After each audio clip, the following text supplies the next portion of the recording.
ఈరోజు మేము ముస్లిం పెద్దలందరూ కలిసి వైఎస్ఆర్ కాంగ్రెస్ పార్టీ నాయకులందరం కలిసి ఈ ప్రెస్ మీట్ పెట్టడం కారణం ఏంటంటే మా ఆంధ్రప్రదేశ్కి ఇద్దరు నాయకులు ఉన్నారు. ఒకరు మా నాయకుడు జగన్మోహన్ రెడ్డి గారు, ఇంకోటి అబద్ధాలు చెప్పే నాయకుడు చంద్రబాబు నాయుడు గారు. ఈరోజు వైఎస్ఆర్ కాంగ్రెస్ పార్టీ ముస్లిం పక్షపాతి అని నిరూపించుకుంది. స్వర్గీయ రాజశేఖర్ రెడ్డి గారు 4% రిజర్వేషన్ ఇచ్చి ముస్లింల గుండెలో కూర్చున్నారు. ఈ రోజు వచ్చేసి జగన్మోహన్ రెడ్డి గారు కూడా అదే విధంగా కూర్చున్నారు. ఎందుకంటే ఆర్టికల్ 26, ఆర్టికల్ 14, 15, ఆర్టికల్ 25 ఇది వక్ఫ్ బోర్డ్ బిల్ అమెండ్మెంట్ ఏదైతే ప్రవేశపెట్టినారో దానికి విరుద్ధంగా ఉంది అని సుప్రీం కోర్టులో పిటిషన్ వేయడం జరిగింది.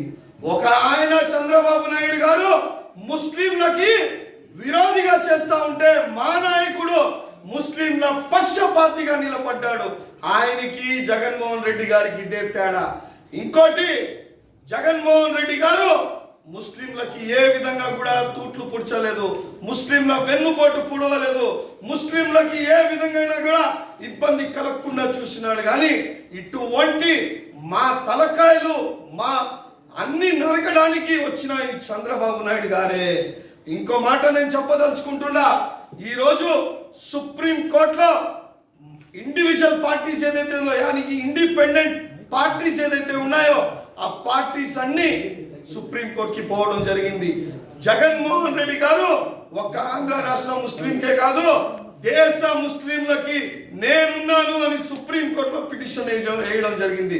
చంద్రబాబు నాయుడు యావత్ భారతదేశ ముస్లింలకి వెన్నుపోటు పిడిచి ఈ రోజు నరేంద్ర మోడీ గారి తొత్తులుగా వివరించి ఈ బిల్లు పాస్ చేయడం జరిగింది. అయ్యా, ఈ బిల్లు ఏ విధంగా మేము అడ్డుకోవాలో, ఏ విధంగా పోరాటం చేయాలో, పంజాబ్ వాళ్ళు రైతులు ఏ విధంగా ఢిల్లీలో కూర్చున్నారో ఆ బిల్లుని ఆగే వరకు ఏ విధంగా పోరాడాడో అదే విధంగా మేము కూడా పోరాడతామని చెప్పేసి చెప్పదలుచుకుంటా. ఇంకో విషయం, మా నెల్లూరు నాయకులు నలుగురు ఉండారబ్బా. మీరు ఎడిట్ చేసేటప్పుడు మీడియా కూడా నలుగురు ఫోటోలు పెట్టండి. ఒక ఆయన విపిఆర్ ఎంపీ గారు గెలిచిన సంవత్సరం అయితే బిల్లుకి ఆయన ఫస్ట్ ఆయనే ఇట్టా అనింది. ఆయన ఒక సంవత్సరంలో జెండా వీధికి కనపడ్డా? పెద్ద ఆయన ఎక్కడ కనపడ్డారు? విపిఆర్ గారు గాంధీనగర్లో కనపడ్డారా? ముస్లింల ఏరియాలో ఎక్కడైనా కనపడ్డారా? ఆయన విపిఆర్ గారు ఓట్లు వేసుకొని ముస్లింలకు నేను ఉంటానని జెండా వీధిలో మాట ఇచ్చారు. ఇప్పుడు ఆ మా ఎంపీ గారు ఎక్కడున్నారో అర్థం కావట్లేని పరిస్థితి. ఇంకో ఆయన నారాయణ సార్, అయ్యా దాదాపు సిటీలో ఎక్కువ శాతం ఉండేది ముస్లిం మైనారిటీ పాపులేషన్స్. ఆ ఓట్లు వేయించుకొని మీరు రంజాన్ లో కూడా మీరు ఒక మసీదు ఇఫ్తియార్ విందుకు కూడా రాని పరిస్థితి. మీరా మా మీద నారాయణ గారు ప్రేమ చూపించిందా? మీరా మీ కార్యకర్తలకే పట్టించుకోరు మీరు. ఈయన ఒక్క మాట కూడా వచ్చి అరే నేను ఉన్నానయ్యా ముస్లింలకి, నేను చంద్రబాబు నాయుడుతో మాట్లాడతాను అని చెప్పని పరిస్థితి. ఇంకో ఆయన ఉన్నారు, ఎన్ఆర్సీ ఎన్పిఆర్ అప్పుడు పెద్ద స్టేజ్ పెట్టి కేవీఆర్ పెట్రోల్ బంక్ పక్కన అబ్బా పాట పాడాడు మా గురించి ఎంత పాట. ఎవరు తెలుసు ఆయన? మా రూరల్ ఎమ్మెల్యే శ్రీధర్ రెడ్డి అన్నా శ్రీధర్ అన్న, ఎక్కడున్నావన్నా మా గురించి నువ్వు పోరాడే వ్యక్తివి. రూలింగ్ గవర్నమెంట్ లో అప్పట్లో మా శాసనసభ్యులుగా ఉంటూ మీరు ఎన్ఆర్సీ ఎన్పిఆర్ గురించి మాట్లాడారు కదా, పాట బలంగా పాడారు కదా, ఎక్కడున్నారు బాస్? ఎందుకు ఇప్పుడు మీరు బయట రావట్లేదు? ఎందుకు? రూరల్ ఎమ్మెల్యే గారు నేను ముస్లిం పక్షపాతిని, నేను ముస్లింల కోసం ఉంటాను అని చెప్తారు కదా. శ్రీధర్ అన్న మీరు ఎక్కడున్నారు అనేసి నేను అడగదలుచుకుంటున్నా. ఏం ముస్లింలో మీకు ఓటు వేయలేదా?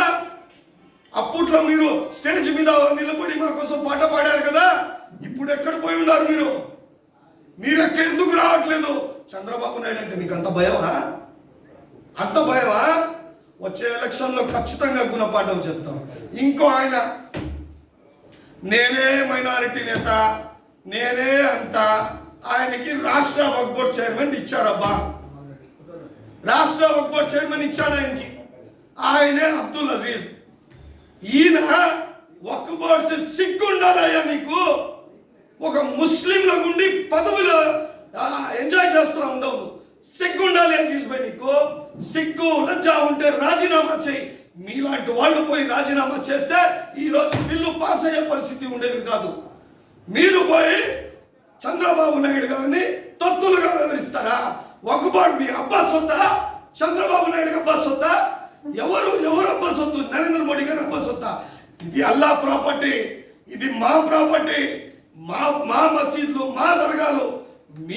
మీకు సిగ్గు లేకుండా మా పేరు చెప్పుకుంటా మైనారిటీలు మీ వెనకాల ఉండాలని అజీజ్ భాయ్ నువ్వు పోయి వక్ఫ్ బోర్డ్ ఎంజాయ్ చేస్తున్నావా?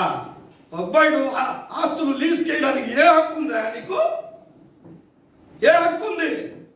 ఈరోజు మీరు కానీ రాజీనామా చేస్తుంటే డమ్మీలు 3 ఎమ్మెల్యేలు, ఒక ఆయన మంత్రి, ఆయన ఎన్ని మసీదులు స్టేట్లో ఉన్నాయి కూడా తెలియదు ఆయన. ఈ మైనారిటీ మంత్రి గారికి ఫారూక్ భాయ్కి ఆయన వీళ్ళు మిగతా ఎమ్మెల్యేలు డూపులు కొడుతున్నారు. నిన్న జరిగిన ర్యాలీలో తెలుగుదేశం పార్టీలు వచ్చి డూపులు కొడుతున్నారు. ఏ రాజీనామా చేస్తే ఏం పోతాయా మీకు? ఏమవుతుంది? రాజీనామా చేస్తుంటే చంద్రబాబు నాయుడు గారు ముందర అడిగేసేవాడా? భయపడేవాడు కదా. ఇది ఈ మైనారిటీ నాయకులు తెలుగుదేశం పార్టీలో ఉండేవాళ్ళు. అందుకని ఏదైతే వక్ఫ్ బోర్డ్ బిల్లు వచ్చిందో ఆ బిల్లుకి వ్యతిరేకంగా వైఎస్ఆర్ కాంగ్రెస్ పార్టీ నెల్లూరు జిల్లా నుంచి ఉంటుంది. నెల్లూరు జిల్లా నుంచే కాదు, స్టేట్ నుంచి కూడా నిలబడింది. మా నాయకుడు జగన్మోహన్ రెడ్డి గారికి కృతజ్ఞతలు చెప్పుకుంటూ అందరికీ నమస్కారం. నా పేరు షేక్ సిద్దిక్, వైసీపీ మైనార్టీ జిల్లా అధ్యక్షుడిని. చంద్రబాబు నాయుడు ఆయన మాటల్లో మోసపోయి జనాలంతా ఓట్లేశారు. వచ్చిన తర్వాత సీఎం అయిన తర్వాత జనాలు తెలిసిపోయింది ఏ విధంగా జనాన్ని మోసం చేస్తున్నది. దాని తగ్గట్టుగానే ముస్లిమ్స్కి వక్ఫ్ బోర్డ్కి చట్టానికి సపోర్ట్ చేశారు. చేసిన తర్వాత నిన్న నెల్లూరు జిల్లాలో మా నెల్లూరు జెండాకు దిగించి ఒక పెద్ద ర్యాలీ తీసాము. ర్యాలీలో ముస్లిం పెద్దలందరూ కలిసి పాల్గొన్నారు. అదే ఒక 20 మంది దాకా జనాలు వచ్చారు సొంతంగా. రాబోయే రోజుల్లో చంద్రబాబు నాయుడికి, చంద్రబాబు తెలుగుదేశం పార్టీకి సమాధి చేసేదానికి మొదటి అడుగు ఇది. ఎందుకంటే ప్రతిసారి మోసం చేస్తానున్నారు చంద్రబాబు నాయుడు గారు. అయితే కూడా జనాలు కొద్దిగా నమ్మారు ఈసారి ఏదో బాగా చేస్తారని చెప్పి. ఎప్పుడు చేయలే. మళ్ళీ మా జగన్ అన్న సీఎం, మాజీ సీఎం గారు సుప్రీంకోర్టుకి వెళ్ళడం జరిగింది. మా అందరికి చాలా సంతోషం ఉంది. రాజ్యసభలో బిల్కి యాంటీ చేశారు, పార్లమెంట్లో యాంటీ చేశారు. దానికి తగ్గట్టుగానే ఇప్పుడు కూడా సుప్రీంకోర్టుకి వెళ్ళారు. ఇప్పుడు కేరళ కానీ చెన్నై కానీ ఎట్ట వెళ్ళారు, మనం కూడా అట్నే వెళ్ళాము. కానీ తొందరలోనే మంచి రిజల్ట్ వస్తుందని చెప్పి ముస్లిం సోదరులంతా నమ్ముతున్నాము. జగన్ ఎప్పుడు కూడా ముస్లిం తరఫునే ఉంటారు. ఏ రోజు కూడా ముస్లింస్ దూరం చేసింది లే. కానీ కొంతమంది మాటలు నమ్మి జనాలు కొద్దిగా ఓట్లు అట్టేసారు. కానీ మ్యాక్సిమం ముస్లిం సైడే జగన్ అన్న ఉంటారు. రాబోయే రోజుల్లో ఖచ్చితంగా ముస్లింస్, క్రిస్టియన్స్ అందరూ కలిసి చంద్రబాబు నాయుడు ఒక మంచి గుణపాఠం చెప్తారు. మేము ఉన్నాము అని తెలియజేస్తూ సుప్రీంకోర్టులో కూడా అమెండ్మెంట్ బిల్లు వ్యతిరేకిస్తూ బిల్ వేసినందుకు మా ముస్లిం సమాజం తరఫున ప్రత్యేక ధన్యవాదాలు తెలుపుకుంటాము. ఈరోజే కాదు, రాజశేఖర రెడ్డి గారి హయాంలో కూడా ముస్లింల కోసం 4% రిజర్వేషన్ కల్పించి ముస్లిం పక్షపాతిగా ఆ రోజు రాజశేఖర రెడ్డి గారు ఉన్నారు. అదేవిధంగా జగన్మోహన్ రెడ్డి గారు ఎల్లవేళ ముస్లిం శ్రేయభిలాషిగా ఉంటూ ముస్లిమే కాదు అన్ని మతాలని కూడా ఆమె సమానంగా చూస్తారు. కాకపోతే మైనారిటీస్ ఈ దేశంలో నిన్నే ఒక యూట్యూబ్ చూశాను. మెజారిటీ ముందు ఒక సింహం ముందు మైనారిటీ కుందేలు లాంటిది. మరి ఈ కుందేలు చూసి ఆ సింహం భయపడుతుందో ఏమో తెలియదు. కానీ ఈ మైనారిటీస్ కోసం ఇలాంటి చట్టాలు అవసరమా? భగవంతుడి పేర ఇచ్చినటువంటి వక్ఫ్ ఆస్తులను ఆ కమ్యూనిటీ ప్రయోజనార్థం ఉపయోగిస్తుంటే దాంట్లో ముస్లింయేతర నాయకులను వేస్తూ, అదేవిధంగా దాంట్లో ముస్లిమేతరులు అయితే సమ్ కమిటీలో ఉండొచ్చు, కానీ ఎవరైనా వక్ఫ్కి సహాయం చేయాలంటే మాత్రం 5 ఏళ్ళు ముస్లింగా ఉండాలంట. ఇదేం చట్టం అండి? ఎందుకోసం చేస్తున్నారు? కేవలం ముస్లింలను అణగదొక్కడానికి. ఇదే కాదు, ప్రతి మైనారిటీస్ని కూడా అణగదొక్కే కార్యక్రమాలు జరుగుతున్నాయి. కాబట్టి అందరూ కూడా అర్థం చేసుకోండి. అదేవిధంగా ఈ చట్టం అన్ని కమ్యూనిటీస్ తగినట్టుగా చేస్తుంటే మేము కూడా ఆనందించేవాళ్ళం. ఇప్పుడు ఎండోమెంట్ పాలసీ ఉంది, దాంట్లో ముస్లిమేతరులు ఉంటున్నారా? సిక్కు వాళ్ళ ట్రస్ట్ ఉంది, దాంట్లో ఉంటున్నారా? కేవలం ఒక ముస్లిం ఈ వక్ఫ్ బోర్డులో మాత్రమే ఇతర సంస్థలో ఉండాల్సిన అవసరం ఏముంది? కేవలం ముస్లిం అణచివేతకు జరుగుతున్న ప్రోగ్రాం. కాబట్టి అందరూ కూడా దీన్ని గ్రహించాలి. రాగల రోజుల్లో గట్టిగా గుణపాఠం చెప్పాలి. మరొకసారి జగన్మోహన్ రెడ్డి గారికి ధన్యవాదాలు తెలుపుకుంటూ సెలవు తీసుకుంటాం.